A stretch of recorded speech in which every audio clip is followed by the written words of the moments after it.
La Fundación INRED es una organización de derechos humanos que nació hace 26 años en Ecuador. Actualmente la institución tiene como líneas de trabajo las graves violaciones, personas defensoras de derechos humanos y a los pueblos indígenas, tierras y territorio. Hemos analizado los casos que tuvieron avances jurídicos durante el 2019 y los presentamos a continuación. Él se llama Edison Eduardo Mosquera.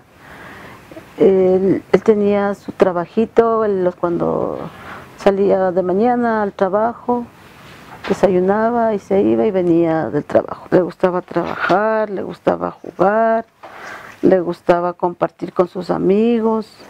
Por la situación del país que todos conocemos, él no tenía un trabajo fijo, pero él buscaba la manera de conseguir algún empleo de lo que le salga. Y bueno, precisamente ese día le llamaron a un trabajo y fue a trabajar. En este contexto yo me imagino que nuestros compañeros indígenas venían y él estaba trabajando por el valle. Me imagino que se encontró ahí y él vino, estaba en la camioneta, todos le vimos y él iba ahí gritando consignas en contra de nuestro gobierno. Entonces, él fue. Me imagino que en ese transcurso del viaje, de su trabajo acá a la casa, o sea, todo coincidió y él era así, simple y sencillamente se unió a esta manifestación, a esta marcha, como todos los barrios del sur lo hicimos, como todos los barrios del norte lo hicimos. Porque ahí sí ya nos llamaron a decir que tenía un impacto de bala y estaba súper mal y que tenían que operarle. El doctor nos dijo que tenemos dos, la izquierda y la derecha, y la bala, esa bala o no sé qué era, estaba metida en la mitad de la masa cefálica, en la mitad de las dos cosas. Entonces no podían extraerle, porque si le extraían nos decía que se dañaba totalmente. Domingo a la mediodía nos dan el informe que el joven sigue inestable y a una hora de eso más o menos entra mi hija y la sorpresa que el joven ya, como decir, ya nos dieron un pase libre para entrar a verlo, a despedirnos de él. Ya se iba agonizando ya. Sea que haya estado en la manifestación, sea que haya estado pasando, pero es una persona humana, ¿sabes? Y yo quiero justicia. Justicia para mi hermano, porque él no fue una persona mala y él no merecía esto. Edison Mosquera no fue la única persona que murió en contexto de las protestas sociales en octubre. Según organizaciones de derechos humanos, durante los 11 días que duró el paro nacional, 9 personas fallecieron, 1.192 fueron detenidas y según la Defensoría del Pueblo se registraron 1.430 personas heridas. La mayoría recibió impactos de bombas lacrimógenas y perdigones, mientras otros fueron víctimas de atropellamientos con motos policiales, golpes y hasta impactos de proyectil de armas de fuego. Por su parte, la ministra de Gobierno, María Paula Romo, informó que 2 muertes fueron accidentales, 4 casos de fuerza mayor y solo 2 responden a muertes violentas. La Comisión Interamericana de Derechos Humanos, en su informe sobre la visita al Ecuador, concluyó que la reacción violenta y el uso desproporcionado de la fuerza por parte de agentes policiales y militares fue la causa principal del alto número de personas heridas. Advirtió que el Estado incumplió con sus obligaciones de respeto y garantía del derecho a la integridad personal consagradas en la Convención Americana y recomendó fortalecer las medidas adoptadas para investigar diligentemente, juzgar y sancionar a todos los responsables de actos de violencia cometidos durante las protestas. Pero los excesos por parte de fuerzas públicas no han sido prácticas que aparecieron en el último año.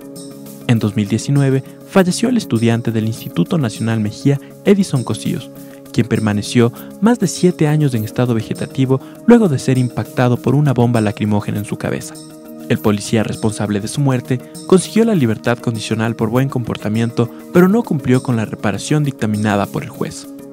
Otro caso que señala a agentes de la Policía Nacional como entes que vulneran los derechos en contexto de protesta social es el de Ángelo Ayol, estudiante menor de edad del Instituto Nacional Mejía que fue detenido en 2014 cuando se dirigía a su domicilio. Ángelo fue detenido ilegalmente y torturado en la unidad de policía comunitaria de la Basílica en el centro histórico de Quito mientras se desarrollaban las protestas sociales convocadas por los sindicatos y organizaciones sociales. 5 años después de los hechos, al fin la familia logró justicia. La Corte Provincial de Pichincha ratificó la sentencia condenatoria contra 2 policías por el delito de tortura. Ahora, el caso se encuentra en la Corte Nacional de Justicia para resolver el recurso de casación. La familia exige medidas de reparación con el fin de que estos actos no vuelvan a ocurrir en el país. El 14 de noviembre de 2018, el Tribunal de Garantías Penales de Cuenca condenó a 37 de 42 policías a una pena de 106 días y 26 horas de prisión en el Centro de Rehabilitación Social Turi por los tratos crueles, degradantes e inhumanos en contra de personas privadas de la libertad ocurridos el pasado 31 de mayo del 2016 en el Pabellón de Mediana Seguridad JC. Sin embargo, la sentencia escrita fue emitida un año después de la resolución oral, el 26 de diciembre de 2019. En este caso, a pesar de contar con pruebas suficientes sobre los golpes, torturas, descargas eléctricas y gas pimienta en contra de los internos, los policías fueron sentenciados por el delito de extralimitación de la ejecución de un acto de servicio y no por tortura, como acusaron Fiscalía y Defensoría Pública. Ahora, el caso será analizado por la Corte Provincial de Azuay, que resolverá su fase de apelación. Tras varios años de lucha, los familiares de personas desaparecidas lograron cambios legislativos a finales del 2019. Ellos recibieron con satisfacción la aprobación de la Ley Orgánica para la Actuación Integral de Personas Desaparecidas y Extraviadas, así como la tipificación de la desaparición involuntaria de personas dentro del Código Orgánico Integral Penal. Y mi hijo era tan bueno, el único hijo que era bueno, cariñoso con su mamá, con su papá, con sus sobrinos. Él se llevaba bien con sus hermanas, era bien bueno mi hijo. Y yo le fui a dejar a mi hijo en el hospital Julio Endara el 10 de enero del 2004. Y yo le interné ahí porque mi hijo sufría de epiléptico. Y le dejé ahí, me fui el 12 de enero, ya no le encontré yo a mi hijo, ya no le volví a encontrar hasta el día de hoy. Por la falta de respuesta de la justicia ecuatoriana, en el año 2007, doña Zoila demandó al Estado ecuatoriano ante la Comisión Interamericana de Derechos Humanos, y tras 13 años, el caso será resuelto en la Corte Interamericana de Derechos Humanos. Por favor, yo lo que pido, le vuelvo y le repito, que ayuden buscando, que castiguen a los culpables, que qué hicieron con mi hijo, que me devuelvan, por amor de Dios, que me devuelvan a mi hijo, más que sea en una funda. Eso es lo que yo más pido, por favor. Otro caso, llevado ante organismos internacionales en 2019, fue el de Carolina Garzón, joven colombiana que desapareció en 2012 en Quito. Alex Ardila, madre de la joven, presentó una denuncia contra el Ecuador por vulnerar los derechos de verdad y justicia en la investigación. También el 2019 fue un año de avance para la judicialización de casos de personas desaparecidas por agentes particulares. Elizabeth Rodríguez, madre de Juliana Campoverde, joven desaparecida en 2012 en la ciudad capitalina, logró que el pastor Jonathan Carrillo fuera sentenciado a 25 años de prisión por el delito de secuestro extorsivo con resultado de muerte. Pese a la sentencia, los familiares de Juliana aún desconocen el paradero de su ser querido. Por ello, desde el 10 de diciembre de 2019, se toman la Plaza Grande todos los martes bajo el lema Iglesia y Estado, entréguennos a Yuli. Luego de su visita, la relatora especial sobre los derechos de los pueblos indígenas de Naciones Unidas, Victoria Tauli Corpus, emitió un informe sobre la situación de los pueblos indígenas en el Ecuador. En este informe de 20 páginas, la relatora emitió 3 conclusiones y 44 recomendaciones al Estado ecuatoriano. La relatora recogió información de los desalojos en la comunidad Shuar Arutan de Nanquins y Tundaime, en Morona, Santiago y Zamora Chinchipe respectivamente. Ambos ocurrieron en territorios ancestrales y consideró que el Estado ecuatoriano debe investigar los desalojos.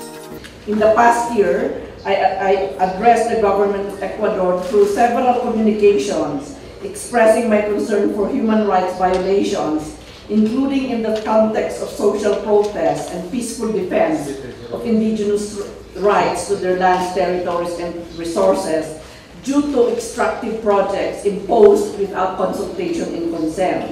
in Tundaime in the context of the Mirador mining project in the province of Zamora, Chinchipe. I was able to visit the place where the body of Shuar leader Jose Pendenza was allegedly found tortured and murdered in 2014.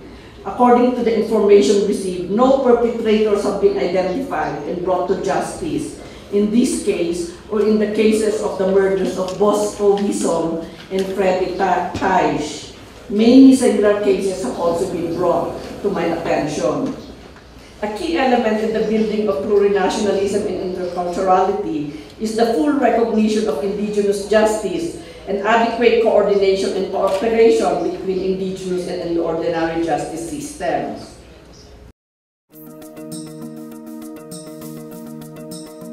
En 2019, la Corte Constitucional interpretó la opinión consultiva OC 2417 y dio paso al matrimonio entre personas del mismo sexo. Esto fue un avance para las personas de la comunidad LGBTI.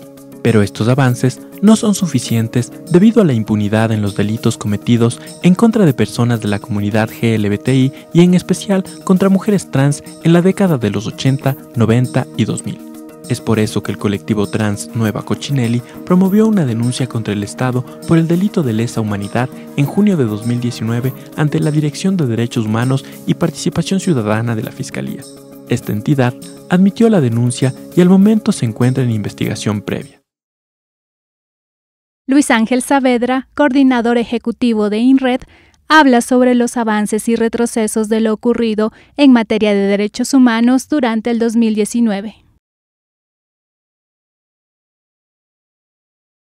La lentitud del sistema judicial a la larga se transforma en un sistema de impunidad o, si es que hay una sentencia, esa sentencia es muy ligera y no permite crear condiciones para la no repetición de estos actos. Entonces, en ese sentido, creemos que el gobierno y las instancias judiciales lo que han hecho es solapar la mala acción de funcionarios públicos y al solapar esas malas acciones lo que hace es permitir que esto se pueda reproducir y que se pueda aumentar el número de casos y también las condiciones en que se dan esos casos.